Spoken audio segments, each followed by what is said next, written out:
Oftentimes, when you have a TV show or a series that you like, you'll usually have what you would consider to be your least favorite. If someone were to come up to you and ask you what your least favorite addition to your favorite series was, maybe you'd instantly know, or maybe you'd have to think about it.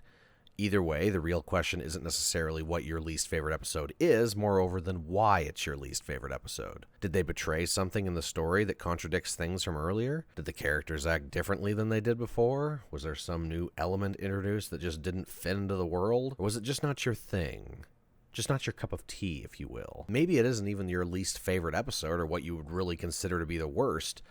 Maybe it's just the first one that you watched that you remember was really bad, when the other ones you had watched up to that point were at least serviceable to some extent. On a completely unrelated note, we're going to be talking about the 5th episode of Dany Phantom, Splitting Images. Strap in, dear viewers, because it's going to get painful, and some of you may cry out in misery and anguish. I assure you these are all normal reactions, and we had similar ones while watching all this unfold. Just know that as we slog forward, that it doesn't actually get any better. And there is no hope. Splitting Images opens with Dany, Sam, and Tucker carrying 3 presumably heavy boxes. Dany asks what it is that they're carrying, because I guess neither he nor Tucker asked before they picked them up, and Sam explains how dissecting frogs is cruel and wrong, and she's going to provide an alternative to it in the form of electronic frogs. She plans to propose the idea at the school assembly. At this point, we are presented once again with the show's punching bag as the box ghost shows up and starts yelling about things. It's a good thing the hallway's completely empty right now. Oh, yeah. Dany didn't even check to make sure. He's that confident.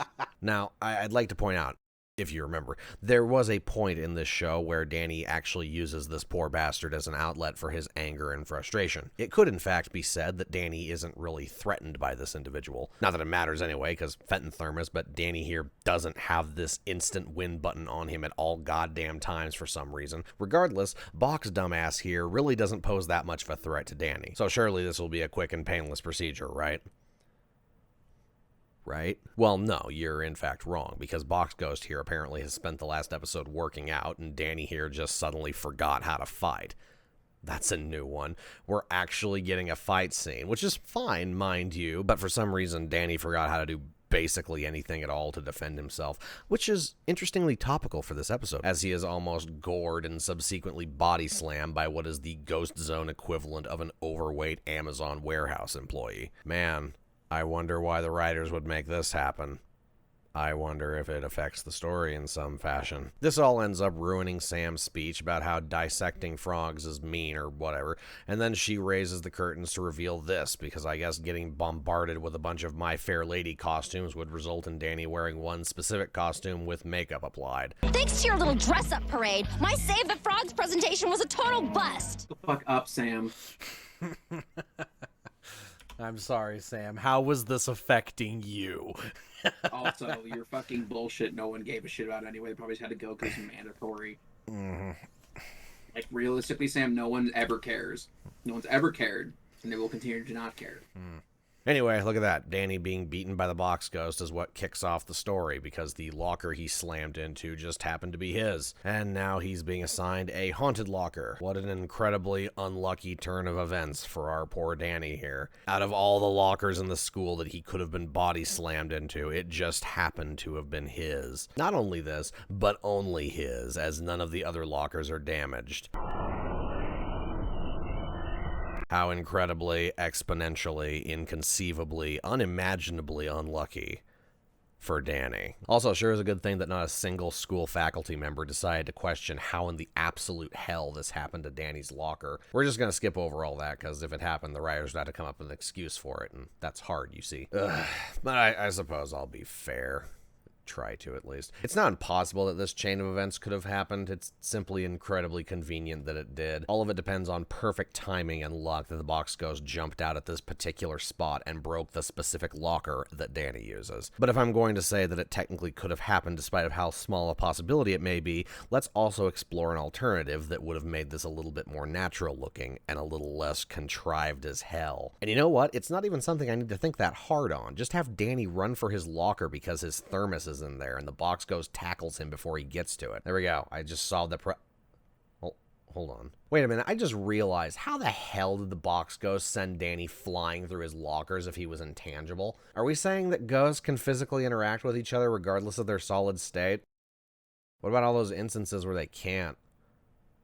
Like a scene later in this very episode where it doesn't work. Unless we're going to say that the box ghost was intangible too, and two intangible beings can still interact with each other, in which case Dany's locker should be fine. Wow.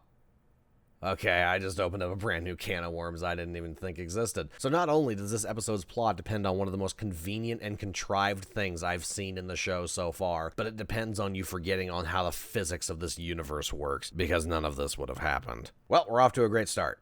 And we're only 3 minutes into the episode. So Dany needs to be assigned a new locker, and whatever locker could he be assigned but the one haunted one in the school that he's strangely unaware of. I want to point out, because I know what's about to happen here. How does he not know about this? Because they're going to tell him about it. Either they know it, and everybody else knows it, except for Dany. Specifically to exposition the scene, which is stupid. What's wrong? You look like you've seen a ghost. Or something really scary that we don't see every single day. Yeah. Also, how does he not know about this? It's literally across from his locker. Yeah. This is stupid. Yeah, the person who has the family of ghost hunters doesn't know about the haunted locker in his school. That is right behind his locker. That is right behind his locker. Dany absolutely would know about this. Not only that, but his family would probably know about this. They're ghost hunters. You seriously think that these two morons and their kids are not fully up to date about every haunted location in their town? I would be surprised if they weren't fully up to date on every haunted location in their state. If anything, this would have been something that people like Dash would have teased Dany about. His family is well known to be ghost hunters in this community, and there's a legend about a cursed locker in the school he goes to. I know Dash isn't exactly a prodigy, but this isn't rocket science. But we need to have someone be oblivious to the story so Tucker can awkwardly tell the audience about it. Well, how else are they going to tell the audience? I mean, Dany can just be afraid too, and then proceed to like exclaim about it. you know, honestly, it could be. I don't want the haunted locker. What the fuck? Oh no! So Dash comes up and shoves Dany in his locker, and he gets all mad about it, deciding to take action against it. He goes ghost. Oh my God! Did you see Dany just chat? What the hell just happened? Right. And possesses Dash for the sake of making him act like an idiot for a moment.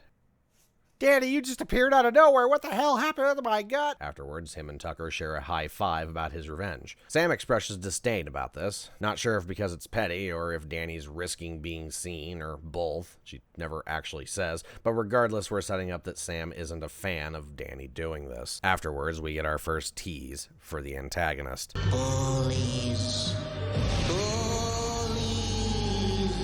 Shut the fuck up, Poindexter, because Dany got shoved in a fucking locker you didn't give a shit 2 seconds ago. Eat my dick, you fucking idiot. You fucking waste of space, you fucking moron, dude. Stupid. I hate this episode. This doesn't make any fucking sense. Yeah. Also, you're only gonna appear now. Bullying's been happening for fucking forever. No, it just started today, Tanner. The CEO of bullying just showed up and put it back into power. So if we're to assume that Poindexter's ghost has been active enough to warrant this legend existing, not only does this magnify my previous criticism that Dany would be aware of it, it begs the question of why the hell has he only just decided to start doing anything about it? Especially if Poindexter is aware of the things that he doesn't even have a clear view on. Keep in mind, later in the episode, Dany is able to send Sam and Tucker a message all the way out into the school football field, implying that Poindexter's range of influence extends at least over the whole school. This influence ranges from fairly complex physical manipulation of objects and things around him to actually being able to just straight up have interdimensional Skype calls whenever he feels like it. I love how that mirror has also been there since Poindexter was using the locker, I guess. I think the implication is it's been in there for like the last 50 years, and I guess like not a custodian never took it out. Also, what happened? So this episode just started happening, that mirror wasn't there. Oh yeah. Since that seems to be his portal to the main world somehow for some reason. How come nobody cleans the locker? I mean, I suppose if I was a janitor, I wouldn't want to clean the random lockers either. So, Dany, what's this I hear about you getting a new locker? Oh, no big deal, really. Nothing for you and Mom to get obsessive about. Why? Is it haunted? I mean, He doesn't need his parents running around. yeah, he's like, please don't try and come hunt ghosts at the school. That's not necessary. That's... All he had to do is just say something retarded, like, oh yeah, fucking, I don't even know, just anything. Like, My locker door fell off the hinges and they need to get it repaired, but they don't have the screws for it for some reason, so yeah, that's what's happening. So they gave me another locker that's not haunted. Just go away. Just leave me alone. Please don't be like this. Just do stop. not do this to just me. Stop. Just stop. Also, how the fuck did they hear about it? What's this to hear about you having a new locker? It's like, the fuck do you mean, dude? Jack, how did you know? Who told you? You're just hearing this from nowhere. Like, what the fuck?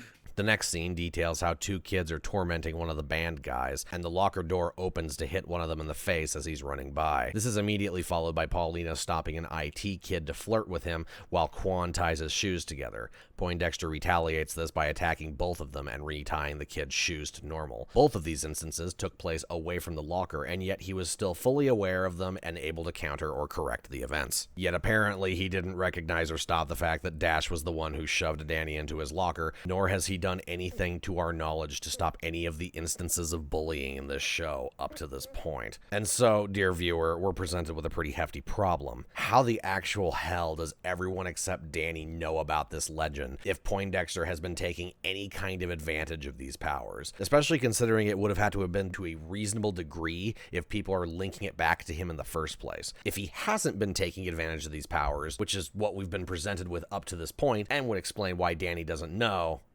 how does everybody else? This is something that's addressed by the kids in the very next scene as they begin going on about how things are happening to them. So I guess this has never happened before today, because if it had, people like Dash would be more scarce and there wouldn't be as much bullying because people would be probably scared to do so. But okay, so that's our world building for this episode. Poindexter started doing stuff the day Dany found out about him. Also, if this legend is so well known, why are none of the bullies here making the connection between it and Locker 724, especially since this one mentions that it hit him in the face? Also, on top of that, Sam makes a comment about how Dany's been busy, and Dany assures her that it wasn't him. Oh my god, Dany just disappeared from his... What the hell happened to... Yeah, right. It's like Dany just does all this stuff out in the open and just nobody notices. God. Why is Dany not wondering what's going on?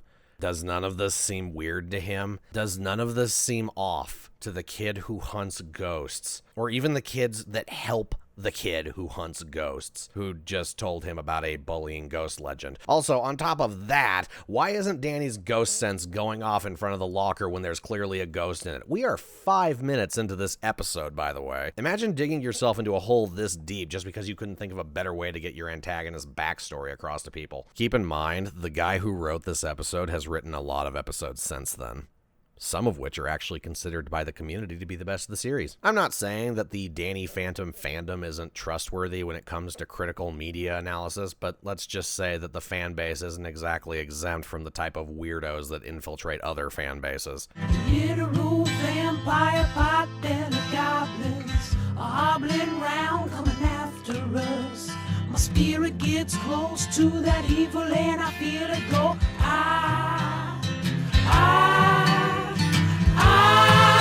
So Sam runs off upon seeing Lancer so she can continue her animal rights agenda, and Tucker gives a rundown of Poindexter's backstory because Dany, by Dany I mean the audience, is unaware of it. To give a brief rundown myself, the story goes that Sidney Poindexter was a kid from the 50s that was the target of several cruel jokes and tormenting. None of the ghosts would be dead people. Evidently, this wasn't just normal bullying, and Sidney was actually actively targeted by everyone in the school. We never wanted to be the ghost of a dead person. In fact, the severity of the bullying and the amount of times that he was shoved in his locker created the idea that to this day, his spirit still inhabited it. But they would never be a deceased person's spirit. Good job, Butch. Sam returns, having stolen the frogs from the classroom. Oh, wait, Sam. Hold on. Let me be the voice. Dany, this is your chance to be the reprehensible voice of reason that Sam's always trying to be to you, and just be like, no, Sam, that's stealing. That's wrong. Stop doing that. Wow. Oh, my God, you're such a terrible person. I'm going to spend the entire episode harping on you for no reason. That's what you do to me every episode. How do you like it, bitch? No, stealing's okay.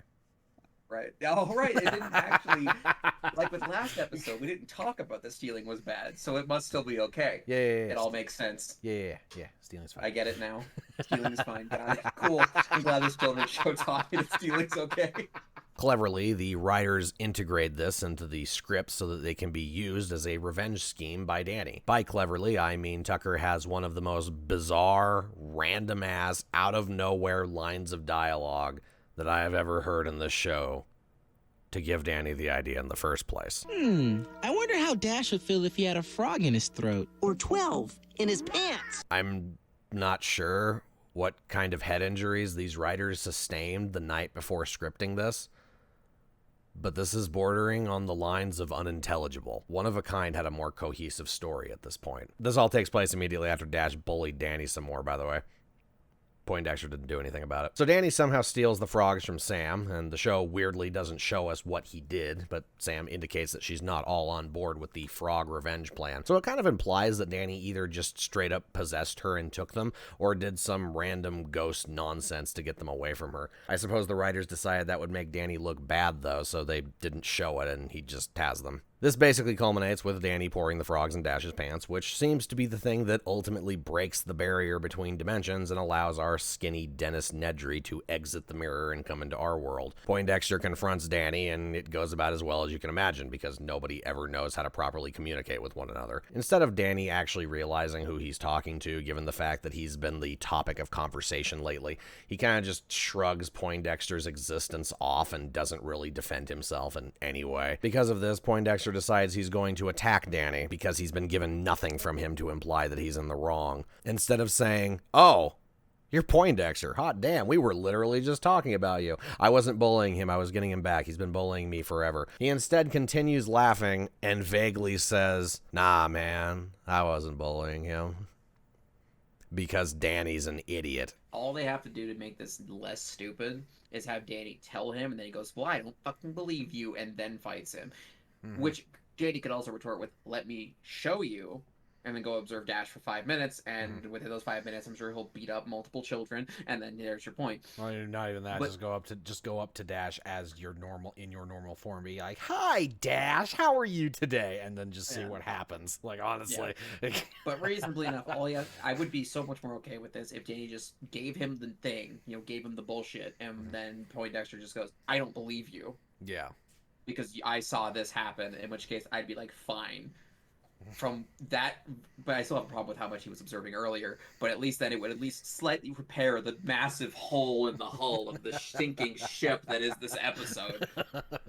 They fight. Poindexter makes some stupid comments about bullying. "I'm Sidney Poindexter, and wherever there is a single nerd in need, I shall be there."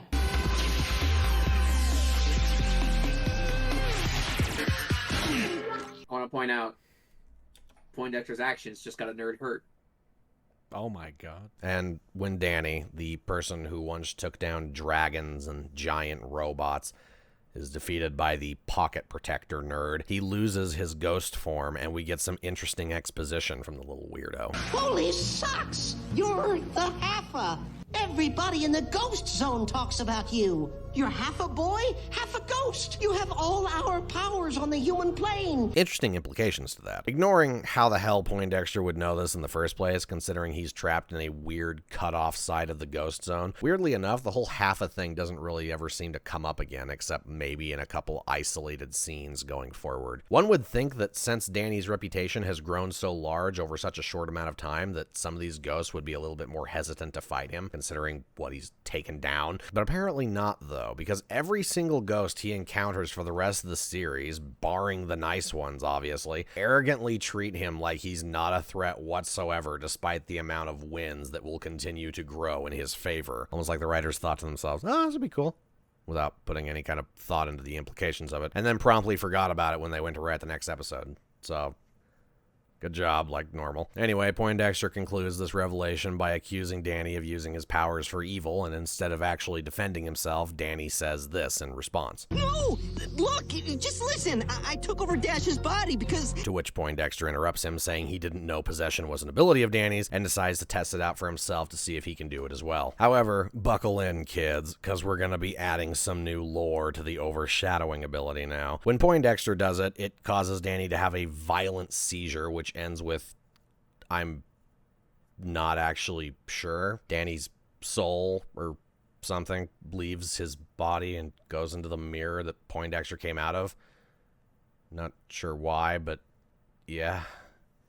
This traps Dany in the ghost zone and leaves Poindexter in Dany's body, and also Dany looks like Poindexter for some reason, and he can't use the mirror to leave for some what the hell is going on? Wouldn't this just render Dany unconscious in his own body like it does literally every single other person who's been the victim of being overshadowed? There is nothing to imply that Poindexter could do all this. Any kind of rationale on how this power works has now been thrown out the window, and this is just things happening. As this goes on, it shows Dany being tormented to all hell and back by what I presume are the ghosts of Poindexter's classmates. This isn't exactly made clear or not, but one of them refers to Dany as the Haffa at one point, which might imply that they are. Of course, this isn't explored whatsoever, but if it was, I imagine it would be a little interesting. Could be cool to see if all these other ghosts were actually trapped in their own versions of hell, sharing the same fate of Poindexter of being forced to relive an endless school cycle for all eternity, thus leading them to have a certain resentment or hatred towards Sidney as they blame him for being stuck in this purgatory. Alternatively, it might also be interesting to see that none of them are even real at all, and the entire school is simply a manifestation of Poindexter's memories, with the other classmates simply being mindless projections, reliving the same events over and over again with no accumulated knowledge or sentience, thus providing a possibly further fleshed out background for the character himself, as perhaps he is forced to relive a particularly dehumanizing event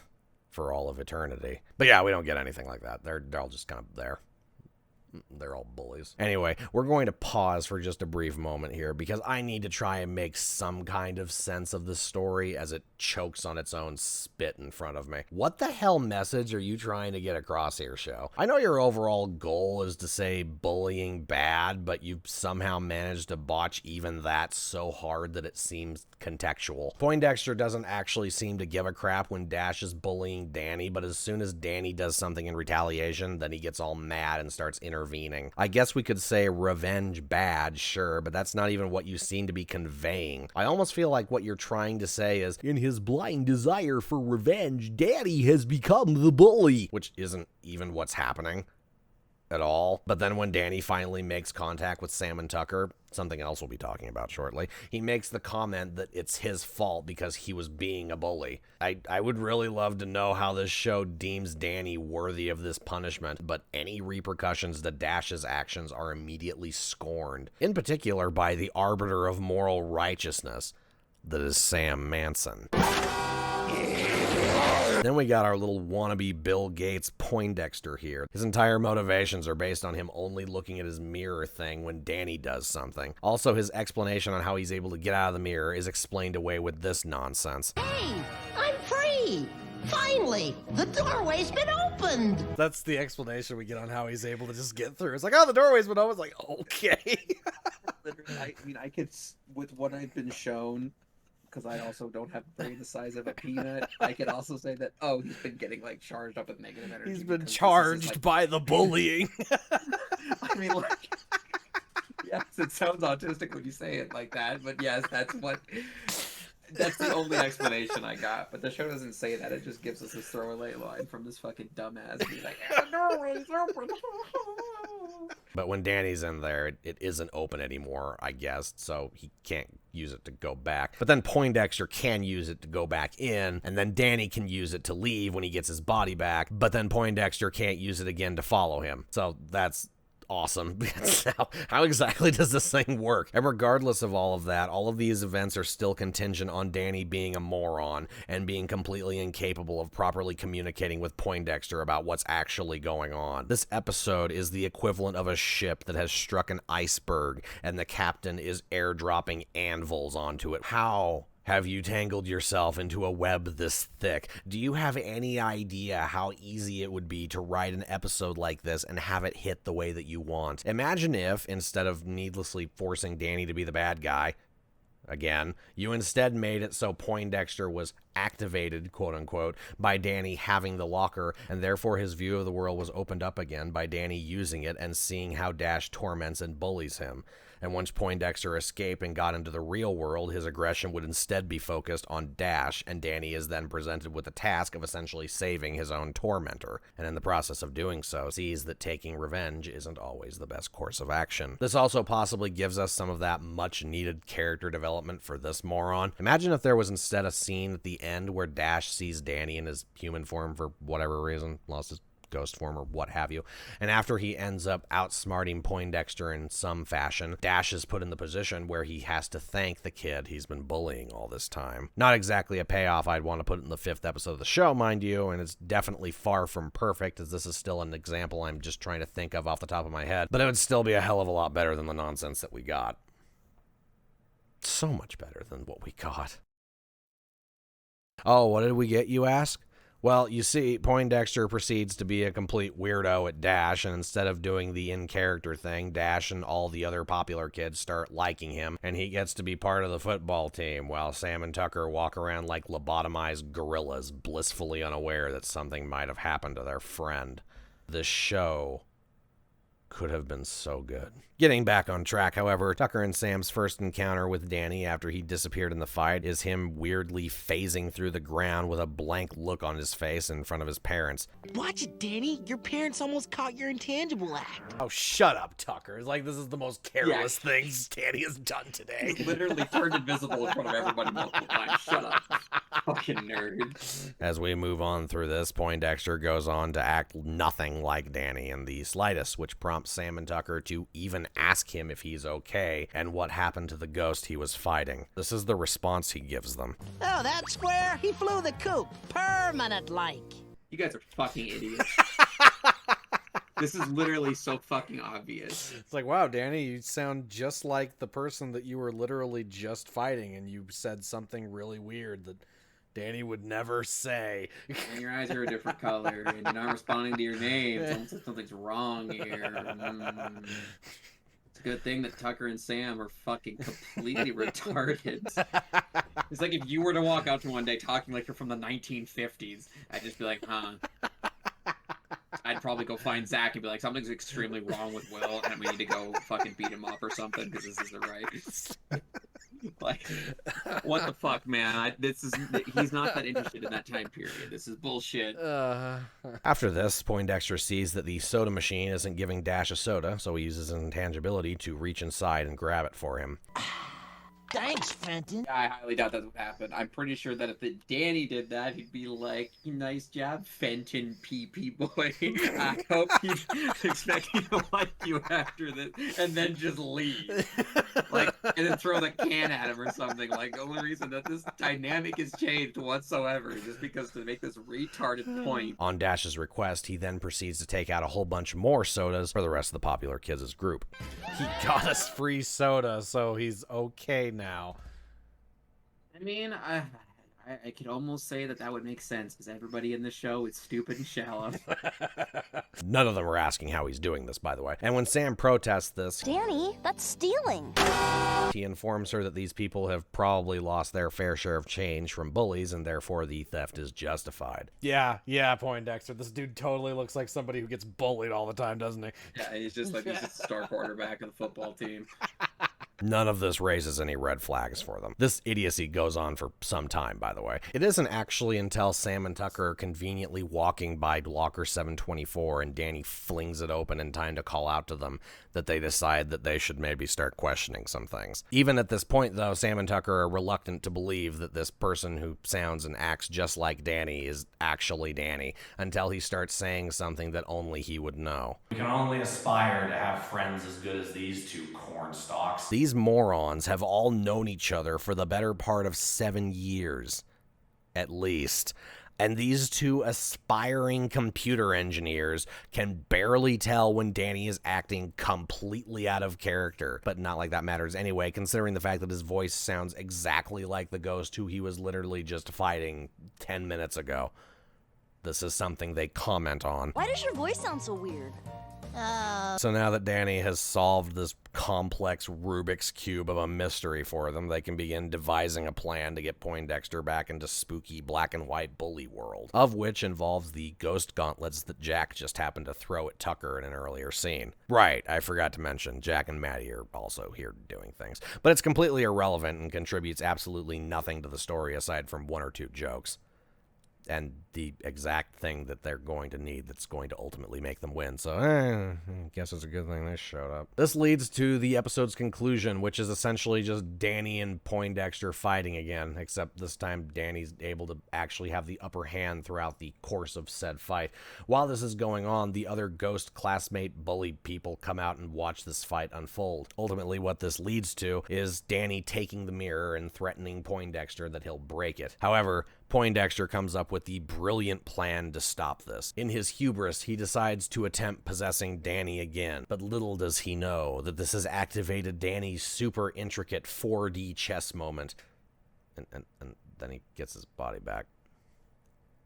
What the hell, guys? Alright, so, Dany, I'm curious to know what exactly you were going to do if Sheldon here didn't come up with the idea of attempting another overshadow. Were you actually going to break the mirror? If you were, what exactly were you going to do after that? I mean, obviously you're in the ghost zone, I think. So in theory, you could maybe find your way out if you find the Fenton portal, but you also have no idea where you are in relation to that portal, meaning you could aimlessly wander the afterlife forever in a search of a way out. That's probably not the best plan. Everything is currently hinging on your enemy deciding to do a very specific and circumstantial thing. And to be honest, I don't see how you would have thought that this would work anyway, because the overshadowing power has become severely complicated by the introduction of whatever the hell this is. How did you know that this was going to work in your favor this time if Poindexter was still the one who instigated the possession? Not only that, but how exactly do you know that Poindexter can't or won't follow you right back through the mirror as soon as you go through it? How do you know that you can use the mirror in the first place now that you're back in your body? How do you know that Poindexter was capable of using the mirror to come back, allowing any of this to happen in the first place? What if Poindexter just immediately possesses you again before you leave and just does another body switch? What if Poindexter just decided to not fight you and he just phased back through the mirror as soon as he was shoved in? What were you planning on doing if even one of these things didn't work out perfectly for you? But regardless, after everything goes perfectly in Dany's favor,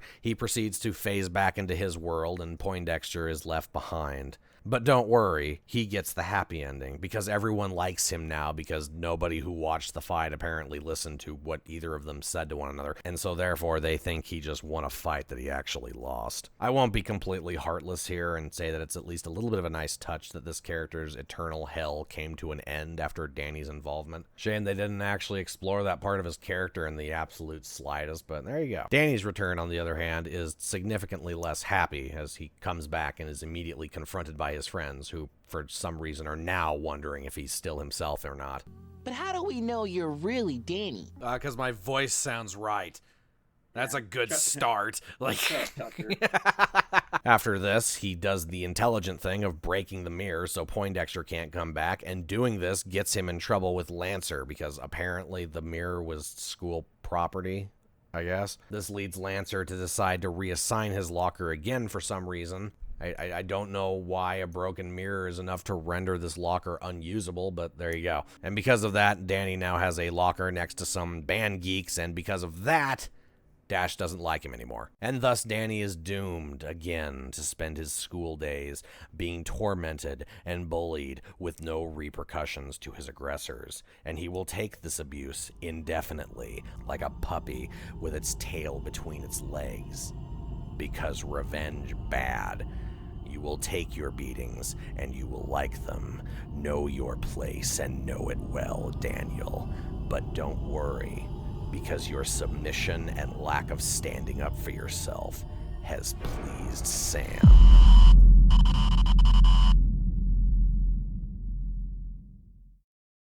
This is some lemony snicket crap. What the actual hell? They gave the villain a happy ending and Dany got the miserable one, all because he basically snapped and retaliated against his own bullying a couple times. Why would you do that?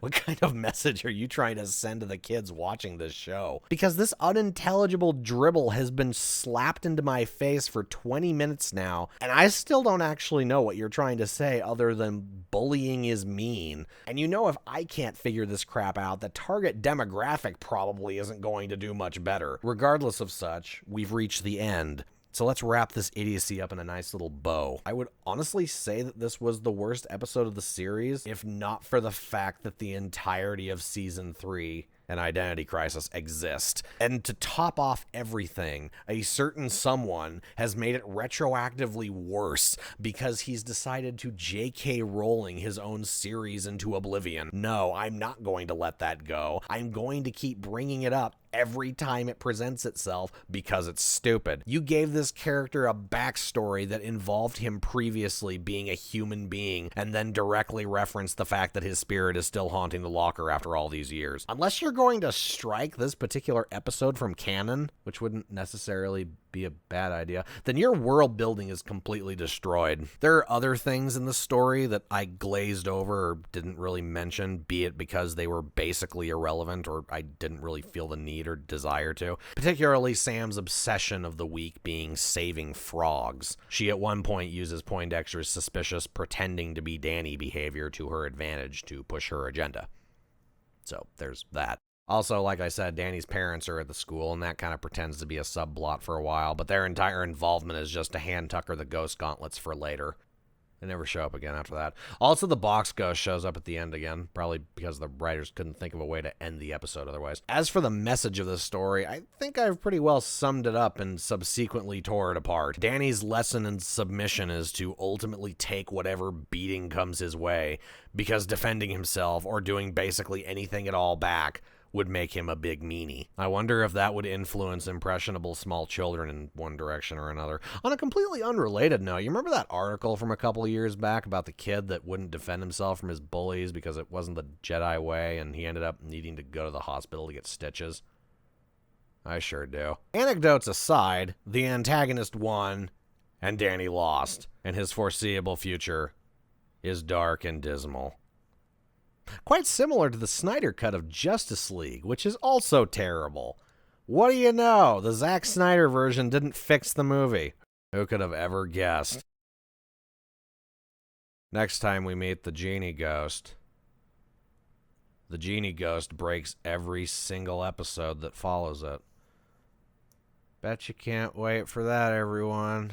Like and subscribe and watch as this show slowly drives me into unrecoverable madness. Dany, that's stealing. Fuck up, Sam. Holy shit. Dude, that's stealing. I can't take this bitch seriously, dude. I couldn't stand to be around somebody this self-righteous in real life. Holy shit. I would lose my fucking mind. There are times where I really wonder, it's just like, Dany, why do you hang out with her?